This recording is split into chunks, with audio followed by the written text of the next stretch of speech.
திருப்படல்கள் 34 7-15 முடிய. ஆண்டவருக்கு அஞ்சு வாழ்வோரை அவர் தம் தூதர் சூழ்ந்து நின்று காத்திடுவர். ஆண்டவர் எத்துணை இனியவர் என்று சுவைத்து பாருங்கள். அவரிடம் அடைக்கலம் போகுவோர் பேறு பெற்றோர். ஆண்டவரின் தூயோரே, அவருக்கு அஞ்சுங்கள். அவருக்கு அஞ்சுவோருக்கு எக்குறையும் இராது. சிங்கக்குட்டிகள் உணவின்றி பட்டினிருக்க நேரிட்டாலும் ஆண்டவரை நாடுவோருக்கு நன்மை ஏதும் குறையாது.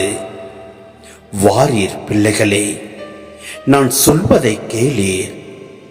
ஆண்டவருக்கு அஞ்சுவதை பற்றி உங்களுக்கு கற்பிப்பேன். வாழ்க்கையில் இன்பம் காண விருப்பமா? வாழ்வின் வளத்தை தூய்க்குமாறு நெடுநாள் வாழ நாட்டமா? அப்படியெனில் தீச்சொல்லி நின்று உன் நாவை காத்திடு. வஞ்சக மொழியை உன் வாய்விட்டு விலகிடு. தீமையை விட்டு விலகு, நன்மையே செய்.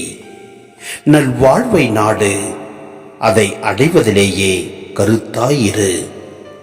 ஆண்டவர் கண்கள் நீதிமான்களை நோக்குகின்றன. அவர் செவிகள் அவர்களது மன்றாட்டை கேட்கின்றன.